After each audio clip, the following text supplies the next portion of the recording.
Hello world, welcome to this first video of JavaScript, जहां पे हम जावास्क्रिप्ट के कुछ कोर कॉन्सेप्ट जो थोड़े से टिपिकल माने जाते हैं उसे डिस्कस करेंगे with the help of some animated website as well. जी हाँ, बिल्कुल सही आपने सुना, हम एनिमेटेड वेबसाइट के थ्रू चीज़ों को समझेंगे कि बिहाइंड द सीन ये चीज़ें कैसे हो रही है। तो आज जो हमारा एजेंडा है वो है एसिंक्रोनस प्रोग्रामिंग लैंग्वेज को समझने का। ये है क्या? Set time out promises, async await, event loop, call stack, call back Q, browser API, ये सारे कोर कॉन्सेप्ट्स आज हम डिस्कस करने वाले हैं विथ वेरी सिंपल एग्जांपल्स के थ्रू, जो कि आपको इजीली समझ में आ जाएगा। इसके अलावा एग्जाम्पल्स के अलावा मैं आपको एनिमेशन के थ्रू भी बताऊंगा कि ये चीज़ें बिहाइंड द सीन कैसे काम करती है। थोड़े से हम हल्का सा डेफिनेशन पार्ट को भी लेंगे, लेकिन मैं ज़्यादा थ्योरेटिकल पार्ट को यूज़ नहीं करता। तो बस एक इंटरव्यू में आप एटलीस्ट उसे समझा पाओ।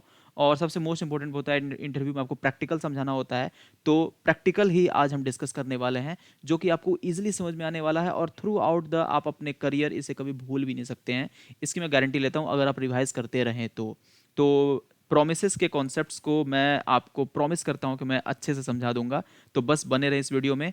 एलिजिबिलिटी क्राइटेरिया क्या है कि बस आपको आपके पास एक नोट्स होना चाहिए, पेन होना चाहिए जिसे आप राइट डाउन कर सकते हैं। अच्छे अच्छे एग्जांपल्स में दिखाऊंगा।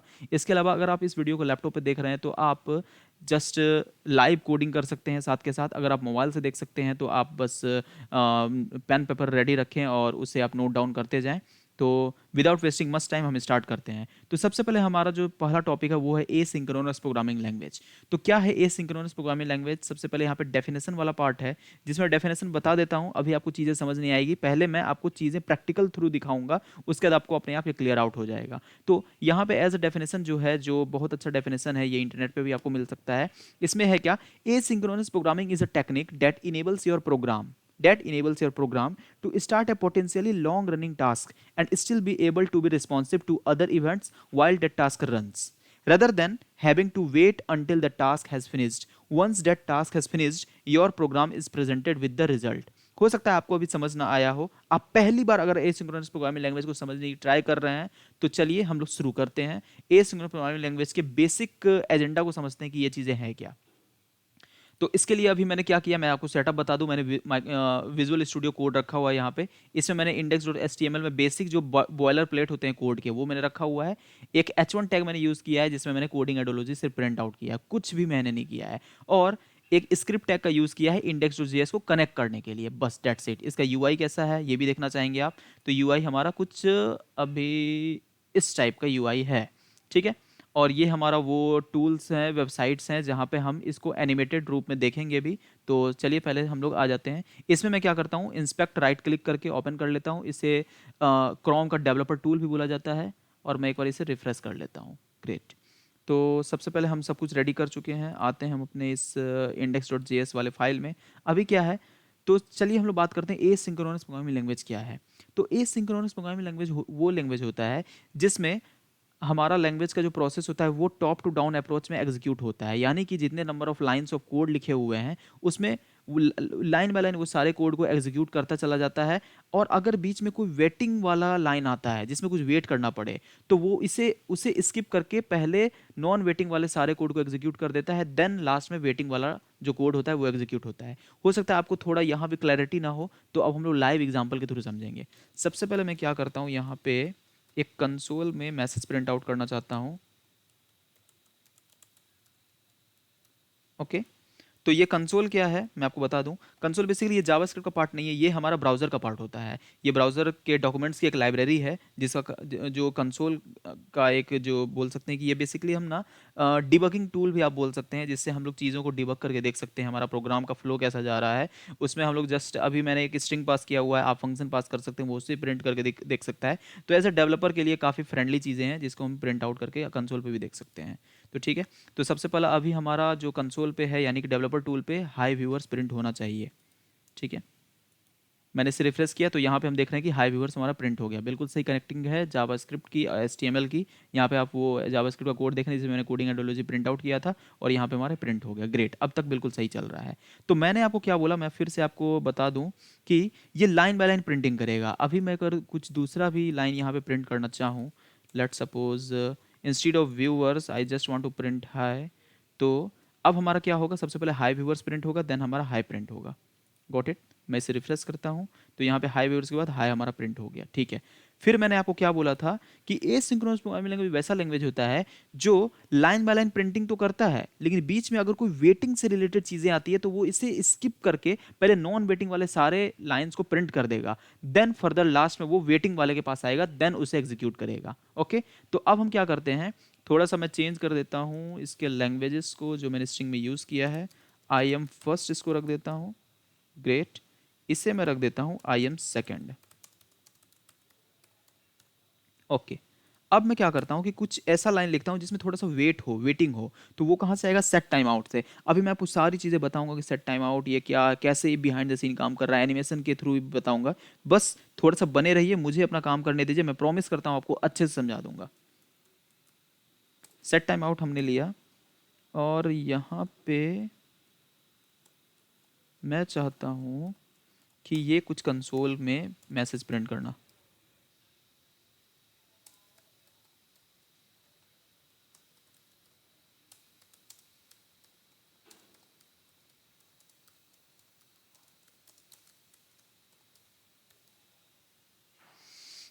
ओके, ये मैं जो चीज़ें यहाँ पे मैं चाहता हूँ कि ये 3 सेकंड के बाद प्रिंट हो।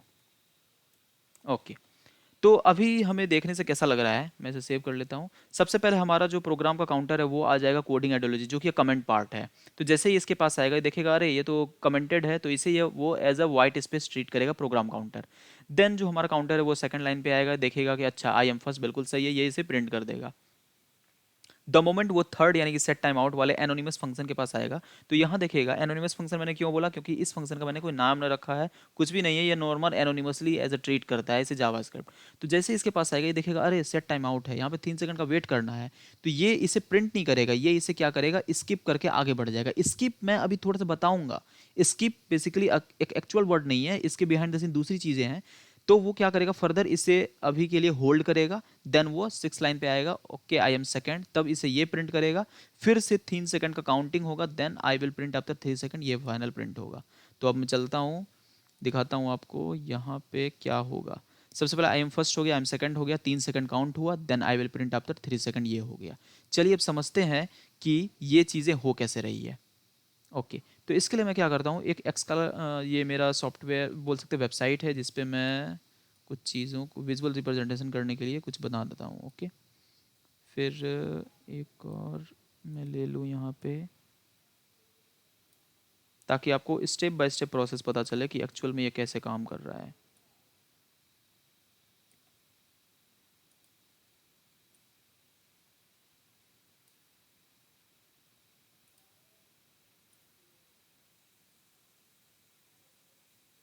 ओके, तो यहाँ पे हमने बना लिया, कॉल स्टैक बना लिया। अभी मैं सबका नाम लिख दूंगा, ये हमारा हो गया ब्राउज़र एपीआई, इसके अलावा हमारा कॉल बैक क्यू आ गया। ठीक है, तो सब कुछ हमारा रेडी है ऑलमोस्ट। अब हम क्या करते हैं, अब मैं आपको बताऊंगा, इसका नाम है, आप थोड़ी देर के लिए इसे मैं बोल देता हूँ कॉल स्टैक। ठीक है, यहाँ पे हम आ जाते हैं, इसका नाम मैं बोल देता हूँ ब्राउज़र एपीआई। ठीक है, ये हमारा जो है थर्ड नंबर, ये इवेंट लूप है। ठीक है, और ये जो फोर्थ वाला हमारा पार्ट होगा, इससे मैं बोल देता हूँ कॉल बैक क्यू।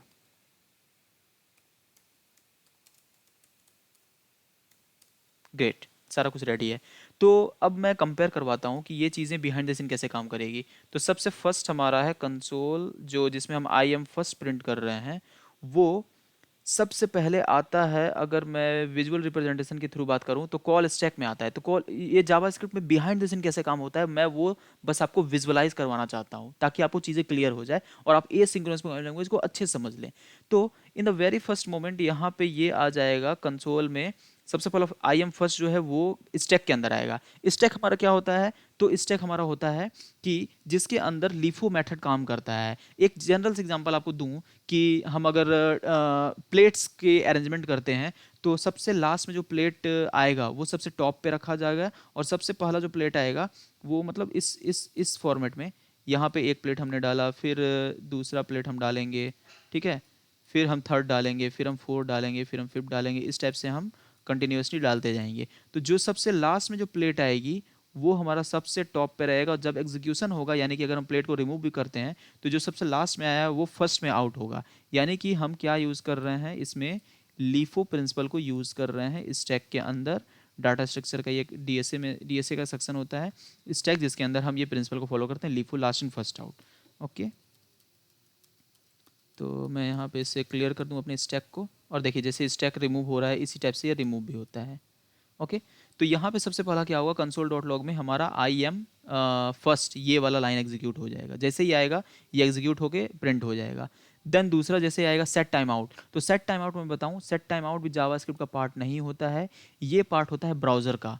तो जैसे ही जावास्क्रिप्ट का जो कंपाइलर है वो इसे एग्जीक्यूट करने के लिए ले जाएगा, ये देखेगा अरे सेट टाइम आउट है, ये तो हमारा पार्ट है नहीं, ये ब्राउज़र का पार्ट है, तो ये ब्राउज़र को हैंड ओवर कर देगा। यानी कि ये ब्राउज़र को दे देगा कि तुम सेट टाइम आउट हमारा इनकाउंटर हुआ है, इसे तुम हैंडल करो, तब तक मैं दूसरे जो अगला कोड है मैं उसे हैंडल करता हूँ। तो ब्राउज़र देखेगा अच्छा ये सेट टाइम आउट है, ये क्या करेगा, इसको 3 सेकंड काउंट करने के लिए बोल देगा। यानी कि जावास्क्रिप्ट जब कंपाइल करेगा, फर्स्ट कंपाइल हो गया, सेट टाइम आउट देखेगा, तो ब्राउज़र देखेगा कि इसमें 3 सेकंड है, तो जावास्क्रिप्ट ब्राउज़र को बोल देगा कि तुम 3 सेकंड काउंट करो, मैं तब तक आगे बढ़ता हूँ, आगे सारे प्रोग्रामिंग जितने भी कोड हैं उसको एग्जीक्यूट करता हूँ, फिर जैसे ही 3 सेकंड हो जाए मुझे तुम बता देना। तो ब्राउज़र बोलेगी अच्छा ठीक है तुम अपना काम करो, तो ब्राउज़र इसे एग्जीक्यूट कर देगा, फिर ब्राउज़र इसे भी, सॉरी ब्राउज़र बोल रहा हूँ, जावास्क्रिप्ट जो है इसे एग्जीक्यूट कर देगा, ये प्रिंट हो जाएगा। देन इसे भी प्रिंट करवा देगा। जैसे ही 3 सेकंड होगा ब्राउज़र बोलेगा भाई 3 सेकंड हो गया, तो वो क्या करेगा, इसे लेगा, फिर देखेगा इसका काम क्या है, अच्छा इसका काम है कंसोल में आई विल प्रिंट आफ्टर 3 सेकंड, ये प्रिंट कर देना, तो 3 सेकंड के बाद ये इसे प्रिंट कर देगा। तो सेट टाइम आउट ये जावास्क्रिप्ट की लाइब्रेरी नहीं है, बेसिकली ये ब्राउज़र की लाइब्रेरी है, और ब्राउज़र इसे हैंडल करता है, तो एसिंक्रोनसली हैंडल करता है ब्राउज़र इसे। तो बेसिक यही है। तो यहाँ पे है कि लाइन बाय लाइन तो एग्जीक्यूशन हो रही है, लेकिन जैसे ही सेट टाइम आउट इनकाउंटर होता है तो यहाँ पे कोई वेट नहीं करता है, वेटिंग के लिए ये इसे स्किप कर रहा है, यानी कि इसे handed over to browser, browser को इसे सौंप रहा है कि तुम इसका काउंट करो, मैं बाकी लाइन को एग्जीक्यूट करता हूँ, जैसे ही 3 सेकंड होगा लास्ट में हम आएंगे और इसे हम प्रिंट कर देंगे। तो ये चीज़ें हैं हमारी एसिंक्रोनस प्रोग्रामिंग लैंग्वेज की प्रॉपर्टीज़, जो जावास्क्रिप्ट एक एसिंक्रोनस प्रोग्रामिंग लैंग्वेज है। यानी कि इसमें सेकंड लाइन ऑफ कोड कभी भी फर्स्ट लाइन ऑफ कोड के एग्जीक्यूट होने का वेट नहीं करती है, वो खुद का एग्जीक्यूशन चाहती है, इन शर्त पे कि अगर फर्स्ट लाइन में कुछ वेटिंग हो। लाइन बाय लाइन प्रिंटिंग तो होगी, लेकिन अगर किसी कोड में वेटिंग है तो नेक्स्ट लाइन ऑफ कोड उसका वेट नहीं करेगी, वो एग्जीक्यूट हो जाएगी उससे पहले, और उसके बाद वेटिंग वाला प्रिंट होगा। तो अब मैं आपको लिए चलता हूं डेफिनेशन वाले पार्ट पे, जहां पे हमने देखा कि एसिंक्रोनस प्रोग्रामिंग लैंग्वेज का डेफिनेशन क्या है। ठीक है, asynchronous programming is a technique, ये एक ऐसा टेक्निक है that enables your program to start potentially long running task, जो कि आपके प्रोग्राम में ऐसे फीचर देता है वो लॉन्ग रनिंग टास्क को भी एग्जीक्यूट कर सके and still be able to responsive to other events. Long running task कोई चल रहा है लेकिन उसके अलावा भी वो दूसरे टास्क को भी रिस्पॉन्स देगा। ठीक है, क्योंकि लॉन्ग रनिंग टास्क यानी कि सेट टाइम आउट जो था वो फीचर तो ब्राउजर वाला था, तो ब्राउजर के पास चला गया, और अगला जो कंसोल था आई एम सेकेंड वो उसको रिस्पॉन्स देना शुरू कर दिया, rather than having to wait until the task has finished. तो वो पहले टास्क का फिनिश होने का वेट नहीं करेगा, वो सेकंड टास्क को एग्जीक्यूट कर देगा, उसके बाद जब टाइम उसके पास आएगा वापस से वो इस चीज को फिनिश करेगा, यानी कि फर्स्ट लाइन ऑफ कोड का एग्जीक्यूशन होगा। ये नहीं कि हमारा प्रोग्राम जाके अटक गया, 3 सेकंड तक रुक गया। तो ऐसा होगा कि अगर हम सेट टाइम आउट करते हैं, हम चाहते हैं कि ना कि यूजर किसी बटन पे क्लिक करे और उसके बाद ना कुछ एनिमेशन वगैरह होना शुरू हो, वो 3 सेकंड के बाद एनिमेशन हो, और हमारी नीचे में एपीआई वेट कर रही हो, तो वो तो पूरा का पूरा यूआई फट जाएगा, वो अच्छी बात नहीं है। तो इसलिए एसिंक्रोनस प्रोग्रामिंग लैंग्वेज में वेटिंग किसी भी कोड के लिए या किसी पार्ट के लिए वेटिंग नहीं करते हैं, चीज़ें पैरेलली होता रहता है, जब कोई टाइम काउंटर कंप्लीट होता है तो वो उसका आके वो एग्जीक्यूट हो जाता है। तो यही हमारा एसिंक्रोनस है। लास्ट में क्या बोल रहा है, वंस द टास्क फिनिश, यानी कि जब वो टास्क फिनिश हो गया, यानी कि सारा your program is presented with the result, आपका प्रोग्राम रिजल्ट दिखा देता है। तो ये बेसिकली था एसिंक्रोनस प्रोग्रामिंग लैंग्वेज क्या होता है। एसिंक्रोनस प्रोग्रामिंग लैंग्वेज के कुछ ड्रॉबैक भी हैं। जी हाँ, आपने सही सुना, एसिंक्रोनस प्रोग्रामिंग लैंग्वेज में कुछ ड्रॉबैक्स भी हैं, मैं दिखाता हूँ। अभी तो ये समझ में आ गया कि अच्छा तुमने क्या किया, तुमने पहले फर्स्ट लाइन को प्रिंट करवा दिया, यहाँ पे 3 सेकंड वेट हुआ तो हमारा पहले ये हो गया, उसके बाद 3 सेकंड हो गया तो ये प्रिंट हो गया। तो अब मैं आपको एक ऐसा प्रोग्राम एग्जांपल दिखाऊंगा जिसमें आपको एसिंक्रोनस प्रोग्रामिंग लैंग्वेज की ड्रॉबैक दिखेगी। ठीक है, तो हम लोग वो करते हैं, पहले इसको कंसोल को क्लियर कर लूँ मैं वहाँ से भी, यूआई से भी, ताकि कोई कन्फ्यूज़न ना हो।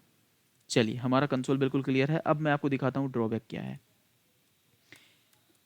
एक मैं वेरिएबल लेता हूँ, let A is equal to 20, ठीक है, और let B is equal to कितना रखूँ, 0 रखता हूँ पहले इनिशियल में।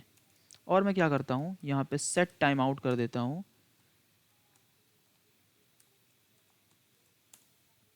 ठीक है, बी इज इक्वल टू 20, या मैं 30 रख लेता हूँ, और ये मैं 2 सेकंड यहाँ पे 2 मिली सेकंड यहाँ पे पास कर देता हूँ। देन हम क्या करेंगे, फाइनल इससे हम कंसोल करना चाहेंगे।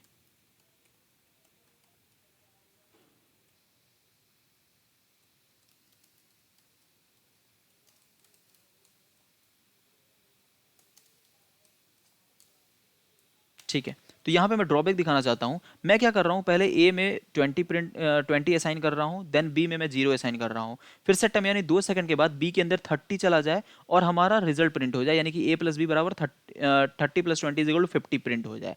तो देखते हैं क्या 50 प्रिंट होता है। चलिए,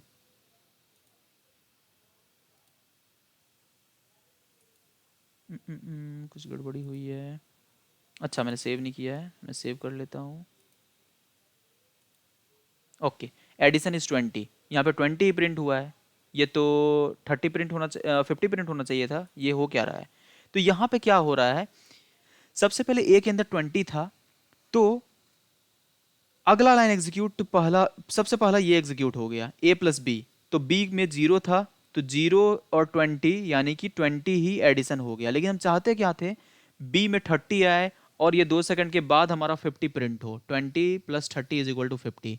तो ये आपको समझ में आ रहा है, ये सेट टाइम आउट यहाँ पे यूज हुआ है, जिसके कारण बी में 30 असाइन नहीं हो रहा है, उससे पहले ही हमारा रिजल्ट प्रिंट हो जाता है। 20 प्लस 0 यानी कि बी की वैल्यू 0 है, वो 30 असाइन होने ही नहीं दे रहा है, पहले ही हमारा रिजल्ट प्रिंट हो रहा है। जो कि सेट टाइम आउट की, यानी कि ए सिंक्रोनस प्रोग्रामिंग लैंग्वेज में जो हम सेट टाइम आउट है, इसे हम हैंडल कर रहे हैं, जो कि बोल सकते हैं ड्रॉबैक टाइप का ये क्रिएट कर रहा है। हम चाहते थे क्या प्रिंट होना, 50।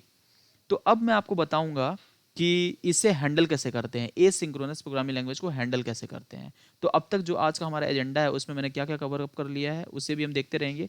ए सिंक्रोनस प्रोग्रामिंग लैंग्वेज क्या होता है ये मैंने आपको बता दिया, सेट टाइम आउट क्या होता है ये भी आपने देख लिया। मैं एक बार थोड़ा सा डिस्कस कर देता हूँ इसके कोड सिंटेक्स पे। सेट टाइम में बेसिकली हमें क्या करता है कि ना, एक ये ब्रैकेट स्टार्ट होता है, मैंने एरो फंक्शन लिया हुआ है, और इस एरो फंक्शन में कर्ली ब्रैकेट के अंदर मैंने यहाँ पे कर्ली ब्रैकेट जो है ये सेट टाइम आउट का स्कोप है, ठीक है, जिसके अंदर, और यहाँ पे मैं 2000 मिली सेकेंड जस्ट पास कर रहा हूँ। ये बेसिक सिंटेक्स होता है हमारा सेट टाइम आउट का। इसके अंदर 20 आप अपना इवेंट, जो भी आपका टास्क हो, कोई फंक्शन, आप सब कुछ पास कर सकते हो। और यहाँ पे कर्ली ब्रैकेट्स जैसे ही इसका स्कोप खत्म होता है, देन हम इसको डिसाइड करते हैं कि कितनी टाइम की हम वेटिंग दें। तो बेसिकली यही हमारा बेसिक सिंटेक्स है सेट टाइम आउट का। तो एजेंडा के अनुसार हमने सेट टाइम आउट कंप्लीट कर दिया। अब हमने ए सिंक्रोनस प्रोग्रामिंग लैंग्वेज का एक ड्रॉबैक देखा, अब इस ड्रॉबैक को मैं ठीक करके भी दिखाऊंगा, ये ड्रॉबैक को कैसे हम हैंडल करते हैं। ठीक है, हम आते हैं। तो अब मैं थोड़ी देर के लिए इन सबको मैं कमेंट कर देता हूँ। Okay,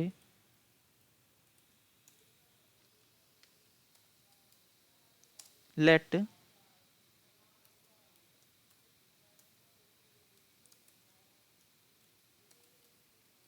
remain part is equal to, इसे हम प्रॉमिस के थ्रू हैंडल करेंगे। ठीक है, तो प्रॉमिस की डेफिनेशन क्या है, तो पहले प्रॉमिस की डेफिनेशन देखने से पहले हम देखते हैं कि ये चीज़ें हैंडल भी होती है कि नहीं। जब देख लेंगे कि ये एसिंक्रोनस के जो ड्रॉबैक को हैंडल कर रहा है प्रॉमिस अच्छे से, फिर मैं आपको डेफिनेशन ही बताऊंगा कि प्रॉमिस एक्चुअल में होता क्या है, ताकि आप इंटरव्यू में उस डेफिनेशन को बता पाओ। तो प्रॉमिस के लिए सबसे पहले हमें न्यू कीवर्ड लेना पड़ेगा, जिससे कि हमारा जो चीज़ें हैं वो हिप के अंदर क्रिएट हो जाए, मेमोरी हिप। इसके बाद हमें लेना है प्रॉमिस कीवर्ड। ओके, ठीक है। तो प्रॉमिस कीवर्ड बाय डिफॉल्ट क्या करता है, ये दो आपसे पैरामीटर लेना चाहता है, एक तो रिजॉल्व और एक रिजेक्ट। ठीक है, तो प्रॉमिस रियल वर्ल्ड में भी ना प्रॉमिस जैसा ही है। लेट सपोज मैं आपको जनरल एग्जांपल देना चाहता हूँ, प्रॉमिस होता क्या है। एक सिंगर का एग्जांपल लेते हैं, ठीक है। सिंगर क्या करेगा, सिंगर का कोई नया सॉन्ग है वो रिलीज होना चाहता है, और सिंगर के बहुत सारे ना बोल सकते हैं फैन फॉलोवर्स भी हैं। तो वो फैन फॉलोवर क्या चाहते हैं कि ना, सिंगर का कोई भी नया गाना आए तो फैन फॉलोवर के पास पहुंच जाए। तो यहाँ पे सिंगर करेगा क्या, सिंगर उनसे प्रॉमिस करता है कि आप क्या करो, आपको मैं एक फॉर्म देता हूँ, अपने सारे डिटेल्स इस फॉर्म के अंदर डाल दो, ईमेल आईडी भी डाल दो, जैसे ही मेरा कोई गाना रिलीज होगा वो आपके पास पहुंच जाएगा, और अगर मैंने कोई गाना रिलीज नहीं किया तो आपके पास कुछ आएगा ही नहीं। तो सिंगर ने एक प्रॉमिस किया कि जब भी मेरा गाना रिलीज होता है तो वो पहुंच जाएगा। किसी कारण से सिंगर ने गाना ही नहीं बनाया तो वो ऑब्वियस सी बात है वो यूज़र के पास पहुंचेगा नहीं। तो प्रॉमिस बेसिकली थोड़ा सा यही है। अगर आपको थोड़ा सा भी और भी कुछ समझ नहीं आया है तो मैं और भी बेटर ढंग से आपको बताने की कोशिश करता हूँ वाया एग्जाम्पल। ठीक है, तो प्रॉमिस क्या होता है? प्रॉमिस कंप्लीट कब होगा? जब सिंगर कोई गाना बनाएगा, तो जैसे ही वो गाना बनाएगा तो जो भी उसके सब्सक्राइबर्स थे, यानी कि जिन्होंने फॉर्म फिल किया हुआ था, उन सब सब्सक्राइबर को उस बोल सकते हैं कि लिंक भेज देगा अपने गाना का। तो रिजॉल्व हो गया, यानी कि सिंगर ने गाना बनाया तो रिजॉल्व वाला केस हुआ, यानी कि सक्सेस हो गया, सबको पहुंच गया। हो सकता है कि बाय डिफ़ॉल्ट कुछ ऐसा हो जाए कि कुछ फायर वगैरह हो जाए उसके स्टूडियो में, वो गाना ना कर पाए, तो वो रिजेक्ट हो जाएगा, यानी कि गाना बना ही नहीं तो यूज़र के पास पहुंचा ही नहीं। तो बस प्रॉमिस का बेसिक यही फंडा होता है। रियल वर्ल्ड में जो हम प्रॉमिस करते हैं कि मैं ये काम करके दूंगा, मैं ये काम करूंगा तो तुम्हें ज़रूर बता दूंगा, ठीक है, तो ये मैंने प्रॉमिस किया कि तुम्हें ज़रूर बता दूंगा, तो वो तब बताऊंगा जब वो काम करूंगा। जब वो काम ही नहीं करूंगा तो मैं क्या बताऊंगा? ठीक है ना? तो प्रॉमिस यही है। प्रॉमिस मतलब मैंने आपसे कुछ प्रॉमिस किया कि ये काम करूंगा तो आपको बताऊंगा, अगर वो काम ही मैंने नहीं किया तो बताऊंगा भी नहीं। तो बस आगे बढ़ते हैं। तो मैं दो पैरामीटर उसको देता हूं, एक देता हूं रिजॉल्व, एक देता हूं रिजेक्ट। ठीक है, रिजॉल्व अगर हमारा प्रॉमिस सक्सेस होता है तो, रिजेक्ट अगर हमारा प्रॉमिस ही फेलियर हो गया तो, यानी कि काम ही नहीं हुआ, तो वो रिजेक्ट के केस में चला जाएगा। हम लेंगे एक फैट एरो फंक्शन। अब यहां पे हम सेट टाइम आउट लगाएंगे, जिसमें सेट टाइम आउट में फिर से वही यहाँ पे फैट एरो फंक्शन हमने दिया। ठीक है, फैट एरो की, सॉरी, जिसे एरो की भी आप बोल सकते हो। अच्छा, अब मैं क्या करता हूं कि अगर हमारा प्रॉमिस का रिजॉल्व सक्सेस हो गया, यानी कि रिजॉल्व हुआ, यानी प्रॉमिस सक्सेस हुआ, तो इसमें मैं 30 असाइन कर देता हूं। ठीक है, हम चाहते थे 30 बी के अंदर जाना चाहे तो मैंने 30 असाइन किया। अभी मैं और भी थोड़ा सा इसको डीपली बताऊंगा कि ये चीजें हो क्या रही है। ठीक है, मैं चाहता हूं कि 3 सेकंड के बाद हो ये काम, तो मैंने 3000 मिली सेकंड यहाँ पे पास किया है। ग्रेट, बिल्कुल सही चल रहे हैं।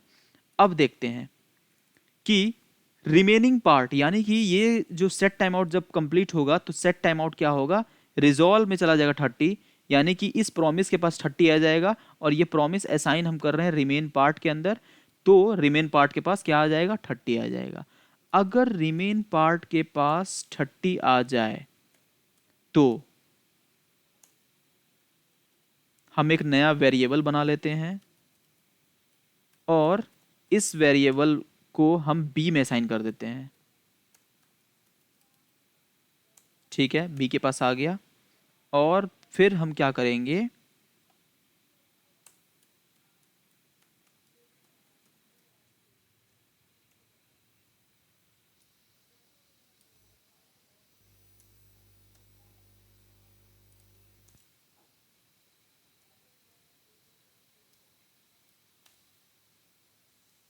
ठीक है, तब तक मैं यहाँ पे एक और काम कर लेता हूँ, एक जस्ट मैसेज प्रिंट कर देता हूँ।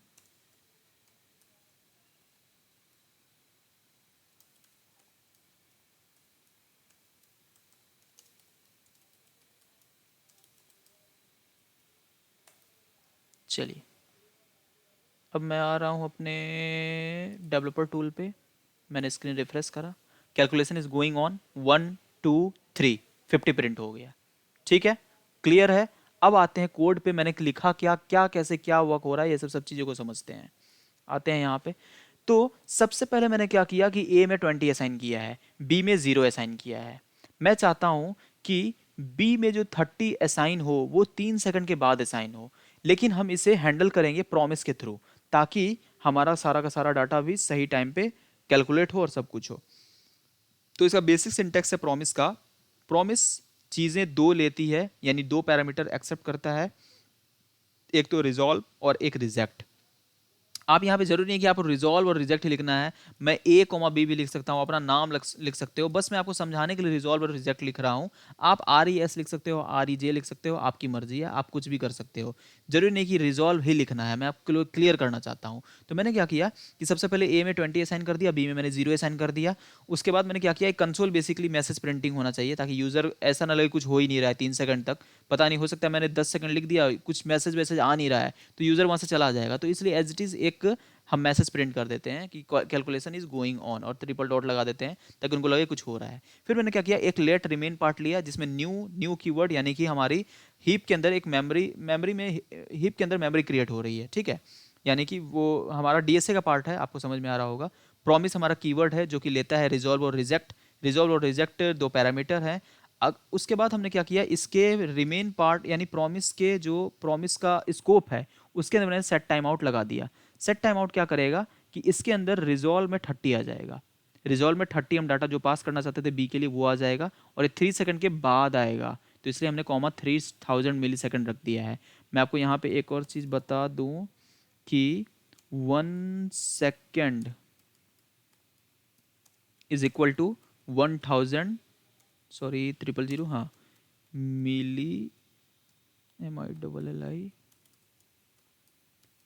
होता है। ये आपको याद रखने की ज़रूरत है, ठीक है।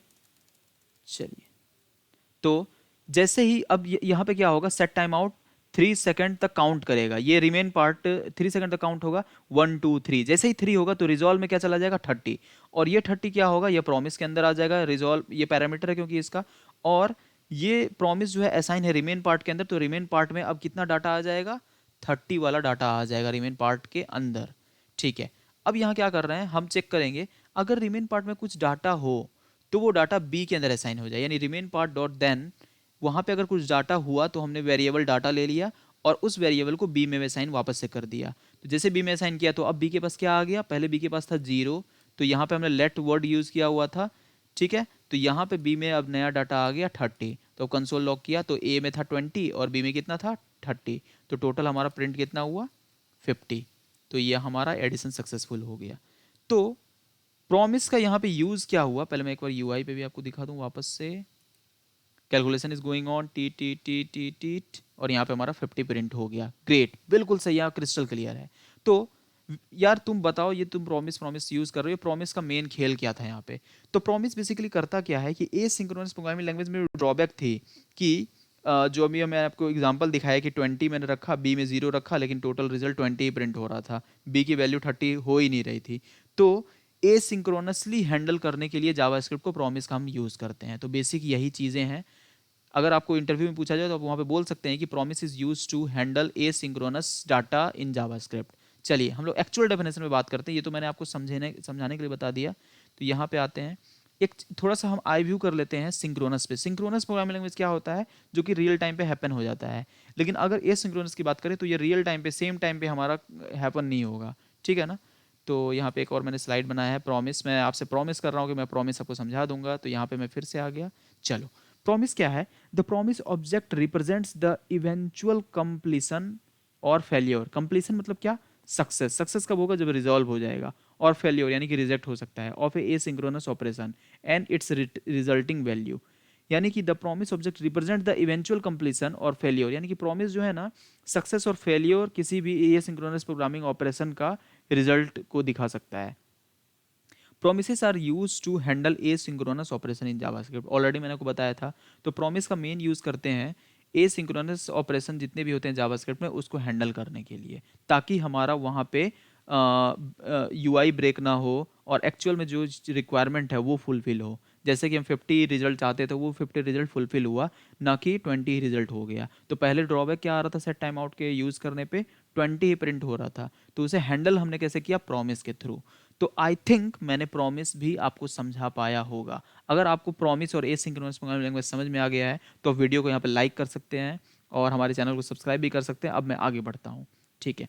तो जैसा कि मैं आपको बता रहा हूँ कि यहाँ पे अब इसी चीज़ों को हम थोड़ा सा विजुअलाइज करके देखेंगे। तो इसके लिए मैंने एक यहाँ पे पीपीटी में अपना ये भी रखा हुआ है, मेमोरी हीप जिसकी मैं बात कर रहा था, ये कॉल स्टैक, ये वेब एपीआई, इवेंट लूप और कॉल बैक क्यू। तो मैं यहाँ पे अपना पेन ओपन कर लेता हूँ।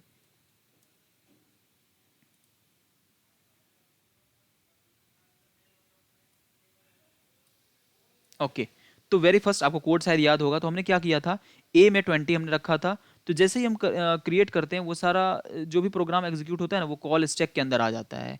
लेकिन जैसे ही सेट टाइम आउट इनकाउंटर होता है वो जावास्क्रिप्ट बोलता है ये तो मेरा पार्ट नहीं है, वो वेब एपीआई का पार्ट है। तो वो क्या करेगा, वेब एपीआई को हैंड ओवर कर देगा। ओके,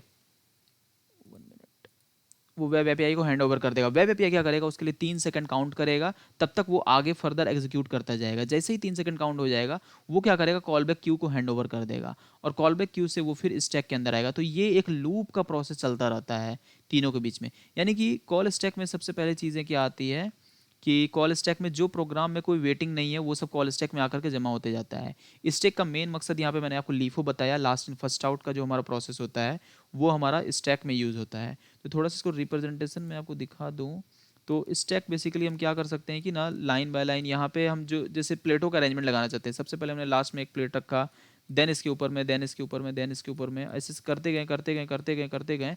तो जो सबसे टॉप में हम प्लेट को रखते हैं, अब जब हमें सर्व करने की बारी आती है, अब जैसे हमें अपने कस्टमर को देना है सारे खाना वगैरह उनको सर्व करना है, तो हम क्या करेंगे, जो लास्ट में प्लेट आया है सबसे पहले वो प्लेट हमारा निकलेगा। ठीक है, उसके बाद कोई दूसरा कस्टमर आया, फिर दूसरा प्लेट निकल गया, तीसरा प्लेट निकल गया, इस टाइप से हमारा वो कंप्लीसन होता है। जैसे आप देख रहे हैं ये प्लेट घटते जा रहा है। ठीक है ना। तो बेसिक यही हमारा लीफो प्रिंसिपल हम स्टैक में यूज़ करते हैं। स्टैक बेसिकली क्या है, डीएसए का एक पार्ट है, डाटा स्ट्रक्चर एल्गोरिदम का एक पार्ट है, जिसके अंदर हम अपने जितने भी प्रोग्राम्स आते हैं वो स्टैक के फॉर्मेट में आकर के सबमिट होते चला जाता है। लॉग मैसेज सबसे पहले आया था, देन दूसरा लॉग मैसेज, देन तीसरा लॉग मैसेज। अब जब एग्जीक्यूशन की बारी आएगी तो सबसे पहले ये एग्जीक्यूट होगा, देन हमारा ये एग्जीक्यूट होगा, और उसके बाद हमारा तीसरा नंबर में ये एग्जीक्यूट होकर ये निकल जाएगा। तो ये हमारा बेसिक कॉन्सेप्ट है कि स्टैक के अंदर एग्जीक्यूशन कैसे होती है। ठीक है, तो नॉर्मल जावास्क्रिप्ट के जितने भी नॉन वेटिंग वाले कोड हैं वो स्टैक के अंदर आएंगे और एग्जीक्यूट होके कंप्लीट प्रिंट हो जाएंगे। लेकिन जैसे ही सेट टाइम आउट यहाँ पे आएगा तो सेट टाइम आउट इसके अंदर नहीं आके वो वेब एपीआई के पास जाएगा। वेब एपीआई में सेट टाइम आउट में कुछ ना कुछ हमने टाइम रखा होगा, आइदर 0 मिली सेकेंड होगा या हमारा हो सकता है 3 मिली सेकेंड हो। तो 1 2 3 तक ये काउंट करेगा, जैसे ही काउंट हो जाएगा तो वो कॉल बैक क्यू में भेज देगा उस टाइम आउट को। ठीक है, टाइम आउट कंप्लीट हो गया और कॉल बैक क्यू में हमारा कंसोल डॉट लॉग आ गया, आई विल प्रिंट आफ्टर 3 सेकेंड। और फिर यहाँ से ये स्टैक के अंदर जाएगा, तब तक स्टैक पूरा खाली हो चुका होगा, स्टैक में जाएगा, उसके बाद स्टैक उसे भी एग्जीक्यूट कर देगा, जिसके कारण हमारा तीसरा लाइन भी 3 सेकेंड के बाद प्रिंट हो गया। तो ये पूरा का पूरा प्रोसेस हमारा इवेंट लूप कहलाता है। ठीक है, तो ऑलरेडी मैंने डिस्कस कर लिया क्या क्या चीज़ें, मैंने आपको बता दिया एसिंक्रोनस प्रोग्रामिंग लैंग्वेज बता दिया, सेट टाइम आउट का मैंने आपको बेसिक एग्जांपल बता दिया, फिर सेट टाइम आउट यूज़ करने पे एक ड्रॉबैक भी आया, उस ड्रॉबैक को भी हम लोग हैंडल किए किसके थ्रू, प्रोमिसेस के थ्रू। प्रोमिसेस भी आपको समझ में आ गई होगी। हमने यहाँ पे डिस्कस किया इवेंट लूप का कॉन्सेप्ट, कॉल स्टैक भी मैंने आपको बताया, कॉल बैक क्यू भी मैंने आपको बताया, देन हमने ब्राउजर एपीआई भी मैंने आपको बताया। Basically call back Q, call stack क्या है, कॉल स्टैक में जो भी जावास्क्रिप्ट के अंदर एग्जीक्यूशन होती है वो स्टैक के फॉर्म में एग्जीक्यूशन होती है, यानी कि लाइन बाय लाइन जो चीज़ें हैं वहाँ पे जाते जाती है, जमा होते जाता है और एक एक करके एग्जीक्यूट होता चला जाता है। लास्ट इन फर्स्ट आउट, यानी कि लास्ट में जो आने वाला चीज़ होगा वो सबसे पहला एग्जीक्यूशन होगा। ठीक है, उसके बाद अगर कोई ब्राउज़र से रिलेटेड चीज़ें आती है जैसे सेट टाइम आउट या एसिंक्रोनस डाटा जो होता है वो हमारा आएगा ब्राउज़र एपीआई के पास। फिर ब्राउज़र एपीआई उसके टाइम इंटरवल को काउंट करेगा, the moment time interval complete हो जाएगा तो वो उसे कॉल बैक क्यू में भेज देगा, और कॉल बैक क्यू में जैसे ही वो गया उसके बाद फर्दर वो वहाँ पे वेटिंग टाइम काउंट होने के बाद वो कॉल स्टैक में आकर के फाइनल एग्जीक्यूट हो जाएगा। तो basically JavaScript behind the scene ऐसे ही काम करती है। ये इसका आप स्नैपशॉट ले सकते हो, ये बहुत अच्छा एक मैंने इमेज देखा इंटरनेट पे और मैंने आपके लिए यहाँ पे रखा हुआ है। बेसिकली मैं इसको थोड़ा सा दिखा भी देता हूँ स्लाइड शो करके भी, करंट स्लाइड से, और आप इसका स्नैपशॉट ले सकते हो। ठीक है ना, ओके। देन हम लोग क्या करेंगे, अब मैं आपको थोड़ा सा यहाँ पे एक और चीज़ें बता दूँ कि जैसे कि वेब एपीआई हमारा और जावास्क्रिप्ट का जो मेमोरी हीप है और कॉल स्टैक है और यहाँ पे कॉल बैक क्यू है, तो ये जो इंटायर प्रोसेस होता है वो रिपीटेशन मोड में हमारा चलता चला जाता है। ठीक है, 1 मिनट, या रिपीटेशन मोड में मतलब ये एक लूप के फॉर्मेट में होता रहता है, होता रहता है, होता रहता है हमेशा। ठीक है ना, तो इसके कारण ही ये इवेंट लूप है, ये हमारा लूप का कॉन्सेप्ट एक चलता चला जाता है। ठीक है, अब हम क्या करेंगे कि हमने रिप्रेजेंटेशन भी देख लिया और एक बार थोड़ा सा हम क्या करते हैं वेबसाइट में, एनिमेटेड वेबसाइट के थ्रू हम देखते हैं कि ये चीज़ें कैसे काम करती है। ओके, तो यहाँ पे मैं आ रहा हूँ अपने इस वेबसाइट में, जो कोड हमने लिखा था विजुअल स्टूडियो में, इससे मैं यूज़ कर लेता हूँ।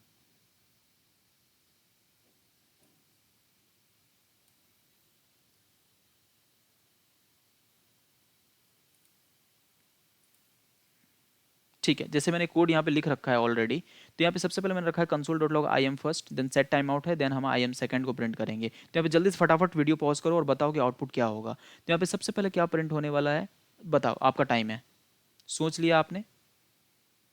ठीक है, तो आइए, आपने अगर सोच लिया है तो यहाँ पे अगर आपने सही सोचा होगा तो वो होगा हमारा सबसे पहला प्रिंट क्या होगा, आई एम फर्स्ट।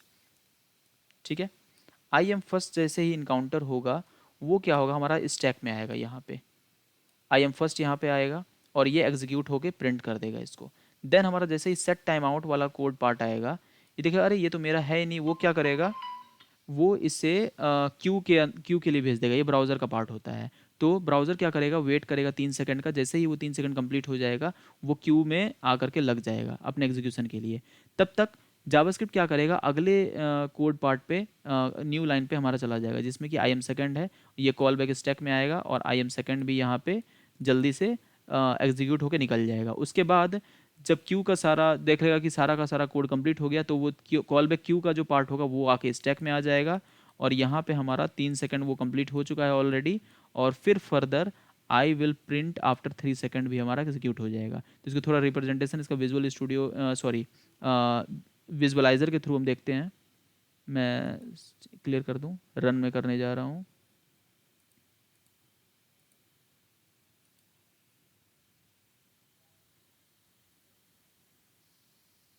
ओके, तो स्टेप बाय स्टेप प्रोसेस हम सबसे पहले देख रहे हैं कि ये हमारा प्रिंट होना चाहिए वेरी फर्स्ट में आई एम फर्स्ट, देन हमारा आई एम सेकंड और थर्ड में हमारा प्रिंट होगा आई विल प्रिंट आफ्टर 3 सेकंड।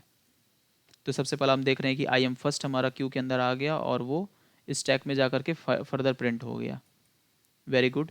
अब ये एनोनिमस फंक्शन ये इसको इसे बता रहा है क्योंकि इसमें हमने कोई फंक्शन का नाम नहीं रखा है तो इसलिए इसे एनोनिमस ट्रीट कर रहा है। देन ये अब क्यू में चला गया है, 3 सेकंड काउंट होगा। अब जैसे फर्दर हम नेक्स्ट स्टेप की ओर जाएंगे हमारा आई एम सेकंड प्रिंट हो जाएगा। तो देख सकते हैं आई एम सेकंड प्रिंट हो गया। अब क्या होगा कि ये नोड जेएस को एज ए नोड जेएस जैसा ट्रीट कर रहा है इसे और यहाँ पे 3 सेकंड वेटिंग टाइम लग रहा है। तो ये 3 सेकंड जैसे ही काम हो गया स्टैक हमारा एम्प्टी हो गया क्योंकि अब स्टैक के अंदर कुछ भी नहीं है। तो द मोमेंट जैसे स्टैक एम्प्टी हो गया अब ये क्या करेगा, कॉल बैक क्यू का डाटा उठा करके स्टैक के अंदर डाल देगा। देखो एनोनिमस के अंदर अब हमारा कॉल बैक क्यू का डाटा आउट करके एनोनिमस के अंदर आ गया। और अब फर्दर जैसे ही हम इसको स्टेप नेक्स्ट पे जाएंगे तो स्टैक में जो आया लीफो मेथड से ये एनोनिमस अब एग्जीक्यूट हो जाएगा और हमारा प्रिंट होगा आई विल प्रिंट आफ्टर 3 सेकंड। ठीक है, तो कितना इजी है, हम विजुअलाइजेशन के माध्यम से चीज़ों को समझ रहे हैं। तो ये काफ़ी इजी प्रोसेस है और ये बिहाइंड द सीन जावास्क्रिप्ट कैसे काम करता है हमें इसका भी एक रिप्रेजेंटेशन पता चला। तो हमने क्या क्या कवर अप कर लिया, हमने कवर अप कर लिया अब तक एसिंक्रोनस प्रोग्रामिंग लैंग्वेज समझ लिया, सेट टाइम आउट समझ लिया, प्रोमिसेस क्यों यूज़ होते हैं। तो जावास्क्रिप्ट एसिंक्रोनस प्रोग्रामिंग लैंग्वेज है, उसे एसिंक्रोनसली हैंडल करने के लिए हमें प्रोमिसेस का यूज़ करना पड़ता है। इवेंट लूप देख लिया, कॉल स्टैक देख लिया। इवेंट लूप बेसिकली क्या है कि ना जो entire call stack call back की और ब्राउजर एपीआई का प्रोसेस है उसको थ्रू आउट द लूप ये लूप के मेथड में बार बार उसे रीरन करता रहता है, उसे एग्जीक्यूट करवाता रहता है। तो यही इवेंट लूप है। कॉल स्टैक जितनी भी चीज़ें जावास्क्रिप्ट में जो भी लाइन ऑफ कोड है जो भी एग्जीक्यूट होता है वो पहले स्टैक में आता है और फर्दर वो स्टैक से के बाद एग्जीक्यूट होकर के निकलता है बाहर। कॉल बैक क्यू क्या है, जो भी ब्राउज़र से रिलेटेड कोई मेथड है जैसे set time out set interval वगैरह जो होती है तो वो ब्राउज़र के पास जाएगा। जब ब्राउज़र काउंट कर लेगा उसका टाइम इंटरवल को देन वो एक क्यू के अंदर उसको लगा देता है जिसे हम लोग कॉल बैक क्यू कहते हैं। और फर्दर ब्राउज़र एपीआई मैंने बता ही दिया, कुछ चीज़ें होती है जैसे कि console log set time out, ये सारे ब्राउज़र के फीचर्स हैं या डॉक्यूमेंट के फीचर हैं, ये उससे रिलेटेड चीज़ें हैं। अब बच रहा है लास्ट टॉपिक एसिंक और अवेट। ये चीज़ें क्या है मैं दिखाता हूँ आपको, एसिंक और अवेट। इसके लिए हम आते हैं अपने मैं इसे क्लियर कर लेता हूँ, कंट्रोल एस सेव कर लिया और मैं इसे रिफ्रेश भी कर देता हूँ। ग्रेट। अब यहाँ पे क्या करता हूँ, मैं एक फंक्शन चाहता हूँ कि लिखना।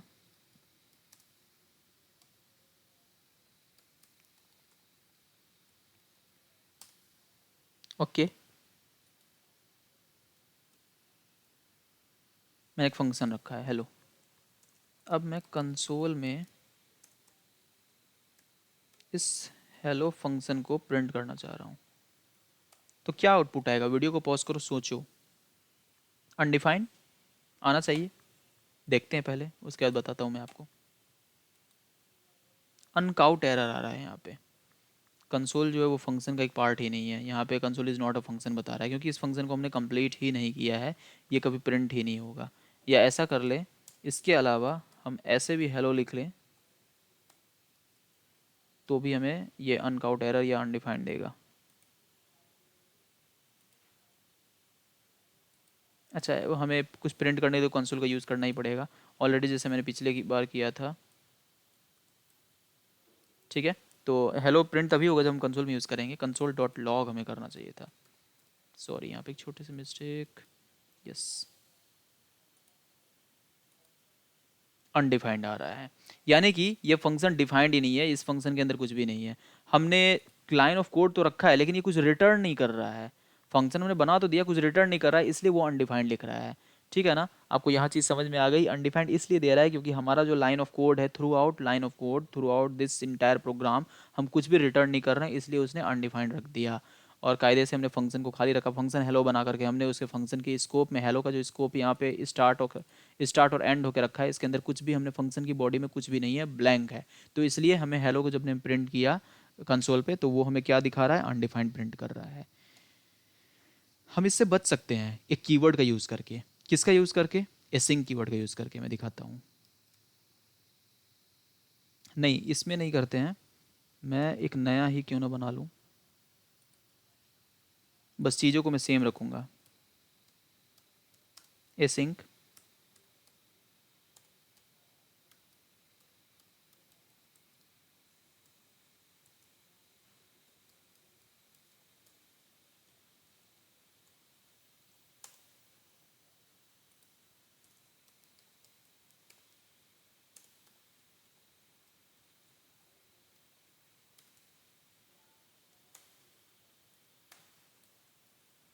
आपको क्या लग रहा है? वीडियो पॉज करो, सोचो यहाँ पे क्या होगा। एसिंक वर्ड हमने जब यूज़ किया है तो इससे क्या फीचर्स मिलेगा हमें, क्या बेनिफिट्स होगा हमारे इसके लिए। तो मैं बता दूँ, यहाँ पे हमें एक प्रॉमिस मिलने वाला है।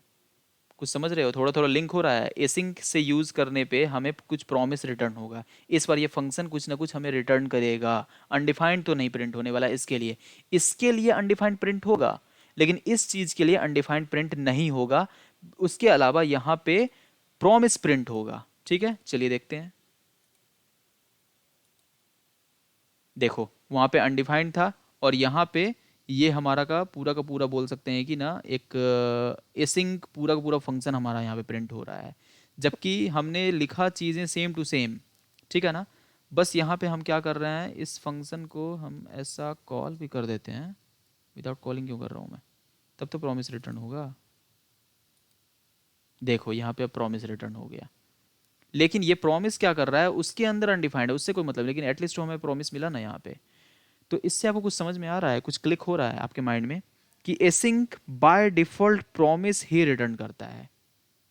एसिंक का मतलब है वो बाय डिफॉल्ट एक प्रॉमिस रिटर्न ही करता है। चलिए, इससे आपको थोड़ा सा यहाँ पे समझ में आया। अच्छा, एसिंक कीवर्ड जो है वो प्रॉमिस रिटर्न करता है, तो इससे क्या फ़ायदा, क्या समझ में नहीं आया? तो एक बेसिक एग्जांपल और हम लेते हैं, इसको हम क्लियर आउट करते हैं। ठीक है ना, एक मैं ना बोल सकते हैं कि ना, एक मैं प्रोग्राम बनाना जा रहा हूँ, सिंगिंग नाम का प्रोग्राम, कोई सॉन्ग का प्रोग्राम बनाना चाहते हैं। ठीक है ना,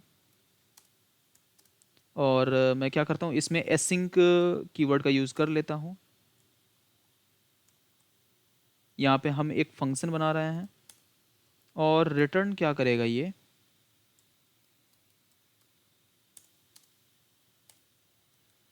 एक सॉन्ग रख लेते हैं।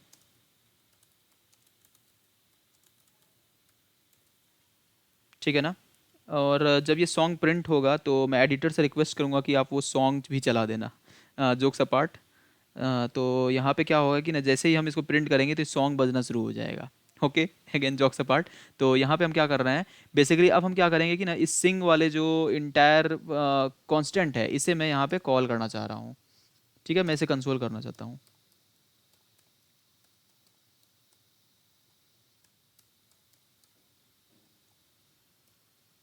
ओके, यहाँ पे मैंने सिंग को कॉल कर लिया है। ठीक है जी, और हम देखते हैं कि जैसा प्रॉमिस मैंने आपको बताया था कि जो प्रॉमिस हैंडल किया था एसिंक्रोनसली।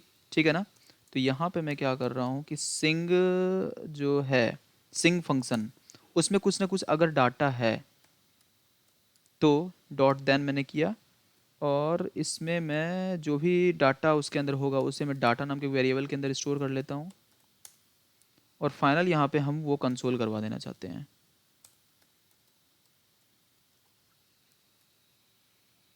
और यहाँ पे ये प्रॉमिस हमारा रिजॉल्व अगर हो जाता है,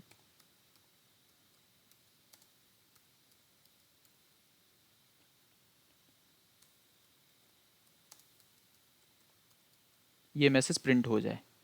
ठीक है, सॉन्ग में अगर कुछ ना कुछ डाटा आ गया, सिंग फंक्शन में कुछ ना कुछ डाटा आ गया, तो हम क्या करना चाहते हैं कि प्रॉमिस सक्सेसफुली रिजॉल्व नाम का मैसेज प्रिंट आउट करना चाहते हैं कंसोल पे। चलिए अब देखते हैं कि क्या होना चाहिए इसका कोड का। पहले वीडियो पॉज करो, आप बताओ आउटपुट क्या होगा, देन आप आगे बढ़ना, ठीक है ना। हम आते हैं, हमने क्या किया, इसको क्लियर आउट किया, प्रॉमिस सक्सेसफुली रिजॉल्व, और जो प्रॉमिस यहाँ पे है अनडिफाइंड नहीं है, यहाँ पे प्रॉमिस के अंदर मेरा सॉन्ग आ गया, मैं बनी तेरी राधा यहाँ पे हमारा आ रहा है, और यहाँ पे सबसे पहले प्रॉमिस आया, देन फुलफिल्ड हो गया यानी सक्सेस हो गया, उसके बाद प्रॉमिस का रिजल्ट यहाँ पे हमें मैं बनी तेरी राधा यहाँ पे आ गया, और प्रॉमिस सक्सेसफुली रिजॉल्व भी हो गया, ये कंसोल पे हमें प्रिंट हो गया। तो यहाँ से एक बहुत अच्छी चीज़ें आपको समझ में आ गई होगी कि एसिंक कीवर्ड जो है वो बाय डिफॉल्ट एक प्रॉमिस ही रिटर्न करता है। अब आते हैं डेफिनेशन पार्ट पे, ताकि आप इंटरव्यूअर को भी जवाब दोगे, उसे भी तो जवाब देना है कि समझ तो गए, बताओ कि डेफिनेशन क्या है। डेफिनेशन क्या है, जैसे उसने मशीन का डेफिनेशन हमें थ्री इडियट में पूछा था, तो सब चीज़ है यहाँ पे आपको बेसिक अंडरस्टैंडिंग भी होनी चाहिए, एटलीस्ट थोड़ा सा डेफिनेशन भी देख लेते हैं। It simply allow us to write promise based code, यानी कि एसिंक कीवर्ड हमें अलाउ करता है प्रॉमिस बेस्ड कोड लिखने के लिए, ये फीचर्स हमें प्रोवाइड करता है। तो एसिंक आई थिंक आपको समझ में आ गया। अब एक हमारा कॉन्सेप्ट होता है अवेट का। भाई ये अवेट है क्या, तो एसिंक के अंदर हम अवेट का यूज करते हैं। अवेट की जब भी रिक्वायरमेंट होती है तो वो एसिंक के अंदर ही यूज होगा। The await keyword makes the function pause the execution and wait for a resolve promise. तो अवेट तभी पॉसिबल हो पाएगा जब हमारा अवेट क्या करता है कि ना बेसिकली ना वो एक अगर हमारा प्रोग्राम एग्जीक्यूशन हो रहा है उसे हम थोड़ी देर के लिए पॉज करना चाहते हैं, होल्ड करना चाहते हैं, तो वहाँ पे हम अवेट कीवर्ड का यूज़ करते हैं। तो एसिंक और अवेट का मेन यही मकसद है। और आई थिंक आपका एसिंक और अवेट क्लियर हुआ होगा। तो आज के हम प्रोग्राम एजेंडा एजेंडा में देखते हैं कि ऑलरेडी ये वीडियो काफ़ी लंबा हो गया होगा। तो एसिंक्रोनस प्रोग्रामिंग हमने समझ लिया, सेट टाइम आउट हमने समझ लिया, प्रोमिसेस हमने समझ लिया, हमने एसिंक का वर्ड समझा, हमने इवेंट लूप समझा, हमने कॉल स्टैक समझा, हमने कॉल बैक क्यू समझ लिया, और ब्राउजर एपीआई समझ लिया। इसके अलावा मैंने आपको एक ये अच्छा सा डायग्राम दिखाया जिसमें आप समझ सकते हैं कि कैसे हमारा इंटरनली जावास्क्रिप्ट काम करता है। और ये डेफिनेशंस है, ये डेफिनेशंस का फटाफट स्क्रीनशॉट ले लें ताकि आप इसे रीड आउट कर सकते हैं। आपको इंटरनेट पे भी बेस्ट वेस्ट मिल जाएंगे। मैंने जो मेरे अकॉर्डिंग मुझे ज़्यादा अच्छे से समझ में आया मैंने वो यूज़ किया हुआ है। ठीक है, इसके अलावा जाते जाते अगर यहाँ तक आपने वेट कर लिया तो ऑलरेडी एक छोटा सा अनाउंसमेंट मैं आपके लिए कर दूँ। रिएक्ट में अगर करंट एप्लीकेशन आप बनाना चाहते हैं, यानी क्रिएट, रीड करना, अपडेट करना, डिलीट करना with session storage as well, local storage as well, तो ये पूरा पूरा प्रोजेक्ट बना हुआ है जो कि आपको वीडियो के डिस्क्रिप्शन में मिल जाएगा, यानी तो एंड स्क्रीन में, यानी तो आई बटन पे ऊपर आपको दिख रहा होगा कहीं पे, आप उसका यूज़ कर सकते हैं। इसके अलावा अपने रिज्यूमे में नासा का सर्टिफिकेट लगाना चाहते हैं, जो अभी नासा का एक मार्स मिशन है 2026 में, वो मार्स पे जाने वाला है, उसमें आपके नाम को आप भेज सकते हो उस मिशन के लिए। आप आपके नाम को नासा के मार्स मिशन पे आप भेज सकते हो बाया रॉबर। उस रॉबर में एक छोटा सा चिप होगा, अभी वो पूरी नाम को पूरी नासा जो पूरी दुनिया से कलेक्ट कर रही है, बस आपको एक जल्दी से फॉर्म भरना है और बस आपका नाम ready to launch with the NASA rover and it will be available on the day of launching. तो वो आप नाम अपना देख सकते हो, उसके लिए आपको एक सर्टिफिकेट भी मिल जाएगा, जिस सर्टिफिकेट का आप यूज़ कर सकते हो अपने सोशल मीडिया प्लेटफॉर्म पे लगाने के लिए, अपने रिज्यूमे में भी लिख सकते हो as a extracurricular activity में। तो एक अच्छी सर्टिफिकेट है। मोस्ट इंपॉर्टेंट चीज़ कि आपको मिशंस के बारे में अपडेट आते रहेंगे, आपको सब कुछ पता रहेगा नासा के अपकमिंग मिशंस क्या है। तो इस पर एक डिटेल्ड वीडियो है जो कि वीडियो आपको डिस्क्रिप्शन में मिल जाएगा या वो आई बटन पर आपको दिख रहा होगा। So thank you so much guys for watching this video. I think आपको ये सारे डाउट्स क्लियर होंगे। So keep learning, stay blessed. Bye bye. Take care.